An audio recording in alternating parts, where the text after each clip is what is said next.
resultado de empate fora de casa, dentro de um mata-mata, ele é um resultado considerado positivo. Mas pelo contexto do jogo, pelo Grêmio ter ficado praticamente o segundo tempo inteiro com o jogador a mais, queria que tu falasse um pouco desse sentimento e o que poderia ter sido feito para o Grêmio sair com um resultado melhor aqui de Itaquera. Boa noite a todos. Antes de mais nada, eu queria fazer um elogio ao árbitro do jogo, Marcel de Lima Henrique. Hoje ele deu uma aula de arbitragem, ele e seus assistentes. Deu aula.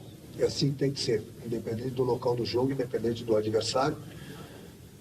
Falei para ele isso, exatamente isso, dei os parabéns para ele e estou dando os parabéns para ele aqui, que realmente ele deu uma aula de arbitragem hoje. Ele e seus assistentes. O jogo é sempre duro, não importa se está com um jogador a mais. Nós tentamos, mudei o esquema, no momento que nós tivemos um jogador a mais, tirei um zagueiro, coloquei mais atacantes, e o Corinthians mesmo com um jogador a menos ele é forte. Durante a partida nós tivemos as melhores oportunidades que o Corinthians, mesmo quando a gente estava com 11 jogadores, a gente tentou de todas as formas, mas a gente pressionou, tentamos, construímos algumas jogadas. Eu acredito que a equipe esteve até melhor quando nós estávamos contra 11.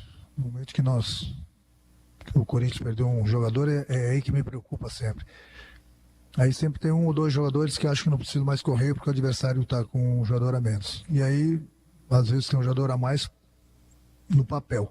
Porque dentro do campo se passa a ter um jogador a menos se um, dois ou três tiver esse pensamento de que não precisa mais correr. Mas, de qualquer forma, acho que foi um bom resultado. O jogo bastante pegado, bastante disputado.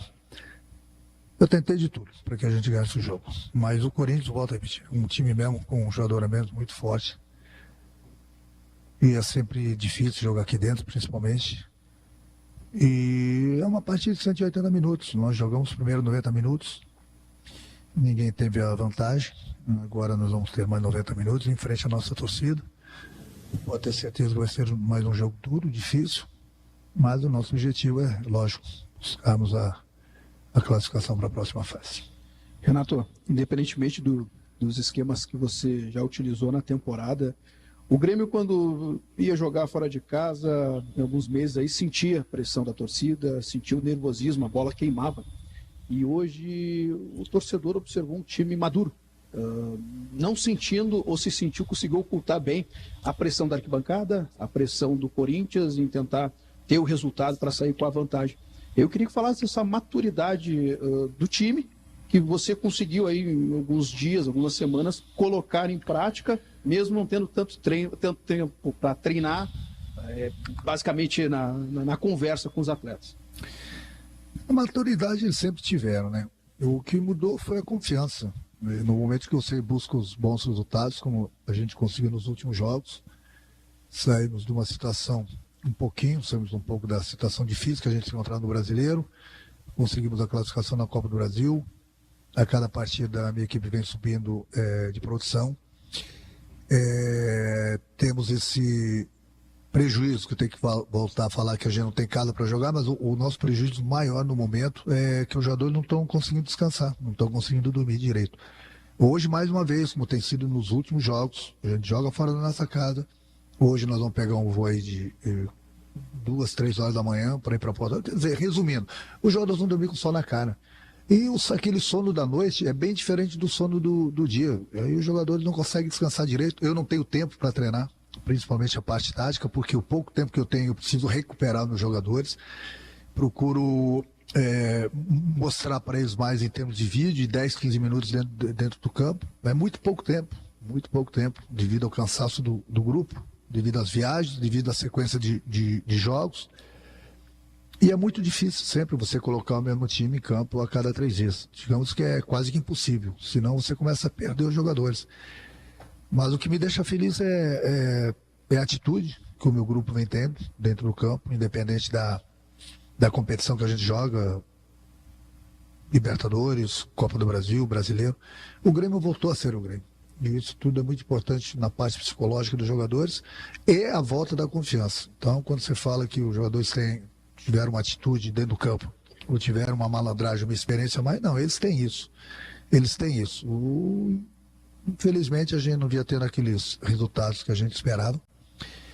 E quando você não tem os resultados, a cobrança é muito grande e a confiança vai embora. Então a confiança voltou, desaprenderam, não desaprenderam. Então eles só voltaram a jogar. Renato, boa noite. Bruno da Rádio Bandeirantes. Você já abriu a coletiva falando sobre a arbitragem, elogiando o desempenho do Marcelo de Lima Henrique, mas eu tenho que perguntar sobre a polêmica pré-jogo, Corinthians enviando esse ofício à CBF, reclamando aí de uma troca de presentes que aconteceu entre você e o árbitro. Como que você encarou essa situação que aumentou a tensão pré-jogo? Eu queria te ouvir sobre isso. Você não tem o que falar. Porque eu tenho que ser inimigo do árbitro? Eu me dou com todos os árbitros. Eu sou o treinador que mais elogia a arbitragem no Brasil. E o Marcelo de Lima Henrique é um grande árbitro. Deu mais uma prova disso hoje aqui. Deu uma aula de arbitragem. Eu converso com todos os árbitros, não é só com o Marcelo, não. Eu elogio todos os árbitros. É difícil de eu criticar. Eu critico um ou outro no VAR, porque ele tem a ferramenta e muitas vezes ele comete o erro. No mais, está tudo tranquilo. O que o Corinthians pode fazer sem problema algum. Eu acho que minha amizade com o Marcelo, com qualquer outro árbitro. O Klaus, por exemplo, apita sempre os jogos do Zico no final do ano, sempre brinco com ele durante os jogos, brinco com ele o ano todo, sacaneio, ele me sacaneia. Qual o problema? Eu tenho que virar inimigo do árbitro, então. Isso é não ter o que fazer, é perda de tempo, vai. Próximo. Não da tua pergunta, estou falando por parte do Corinthians. Renato, hoje a gente percebeu que o Grêmio até deu uma tirada de pé no segundo tempo, tu falou sobre isso, né? Faltou perna também, além de tudo. Acho que os jogadores, de alguma forma, também se preservaram. E eu queria que tu falasse um pouquinho dos meninos que não entraram tão bem hoje, não conseguiram corresponder 100%. Não faltou perna não, meu time está muito bem fisicamente, gente. Eu vou se canalizar para o outro lado. Eu volto a falar aqui, domingo nós tivemos aquele campo embarrado, encharcado, jogando contra o Vasco. Mais uma decisão para a gente. O time correu muito, jogou muito, se desgastou muito. E o grupo não dormiu. Por quê? Porque a gente teve que viajar, que nem hoje, um voo de 2, 3 horas da manhã, chega aqui em São Paulo com sol na cara, da mesma forma que nós não chegamos com sol na cara em Porto Alegre, não tem tempo direito para recuperar os jogadores. Muitos jogadores fazem o tratamento dentro do avião. O sono da noite não é o mesmo sono da manhã. Então, o desgaste é muito grande. E, basicamente, eu troquei 2 peças do jogo de domingo para hoje, pela importância da competição. Então, é difícil. Os jogadores, é lógico que uma hora eles vão cansar. Tanto é que no segundo tempo procurei mexer as peças justamente por isso, para que daqui a pouco não perca um jogador por uma lesão muscular, devido à sequência de jogos, à sequência de viagens. Eu sempre falo, agora, por exemplo, o Corinthians, com todo o respeito, vai para casa, cada um vai dormir com a sua família, todo mundo vai dormir na hora certa, se alimentar, a gente vai para dentro do avião. Vai para o aeroporto agora, vai para o hotel, janta, vai para o aeroporto, espera o avião decolar, faz o tratamento dentro do avião, chega lá com o sol na cara. Os jogadores mal têm tempo para ver as famílias, tem que voltar para o CT para treinar. Esse final de semana, sábado, a gente já viaja de novo, vai ficar aqui 10 dias fora. Cara, é muito difícil. Ninguém está dando desculpa, não, mas ninguém passa o que a gente está passando. Passando aqueles 40 dias longe das famílias, agora os jogadores têm visto suas famílias, mas não têm conseguido dormir. E ainda que o clube nos proporciona, o presidente nos proporciona com a diretoria, os voos fretados. Mas se não tivesse voo fretado. E mesmo assim, não tem como recuperar o jogador. Eu não tenho tempo para treinar na parte tática. Eu treino aqueles 15, 20 minutos. Graças a Deus são jogadores inteligentes, se adaptam bem ao esquema. Eu queria ter uma semana cheia para poder treinar mais, para que a gente pudesse produzir ainda mais dentro do campo. Mas desse jeito, não tem como, gente. Não tem como. Não tem como. Então, e pelo amor de Deus, né, em cima da tua beira, não vem me criticar um jogador meu que está cansado. Porque só eu sei o que os meus jogadores estão passando. Só eu sei. Minha pergunta também é baseada nisso, Renato, nesse desgaste físico, de viagens, dormindo mal, e essa sequência de jogos, né? O próximo jogo do Grêmio é na Arena da Baixada, grama sintética. Vai repetir esse mesmo time, com algumas trocas pontuais, ou pretende preservar mais gente? E até acoplado a isso, o Martin Braithwaite foi anunciado de forma oficial, dinamarquês. Ele já fica à disposição para esse jogo do fim de semana? Você falou bem, é mais um jogo, mais uma decisão que a gente tem pelo Campeonato Brasileiro, pouco tempo para recuperar o jogador e grama sintética. O pior veneno para jogador de futebol é a grama sintética. Eu posso falar de boca cheia isso. O pior veneno é a grama sintética. E eu até peço para que muitos clubes, tenho visto que estão pensando em colocar grama sintética, os jogadores precisam se unir. Os jogadores jogando na grama sintética, a conta vai chegar para eles. É uma grama aqui para você torcer o tornozelo, torcer o joelho, ter uma lesão séria, É fatal.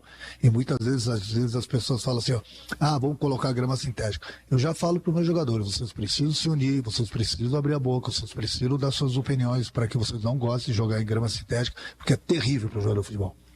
Terrível para o jogador de futebol. Mas não sou eu que mando nos clubes, só que os jogadores aqui entram em campo. Daqui a pouco, se contrata um jogador de 20 milhões de euros, 15 milhões de euros, vai jogar numa grama sintética, tem uma lesão, fica um ano parado. Então tem que se pensar tudo nisso. Então não adianta nada. Eu acho que os jogadores têm que cobrar dos presidentes, das prefeituras, do estado, uma grama boa para jogar futebol. Agora a grama sintética, jamais. E quanto ao jogador que você falou, dinamarquês, que chegou, se vai estar pronto ou não bom. Aí eu estou fora com o meu grupo, amanhã eu volto, vou falar com ele, vou falar com o Diego Costa, vou falar com os jogadores que estão lá, para ver realmente qual é a situação deles todos.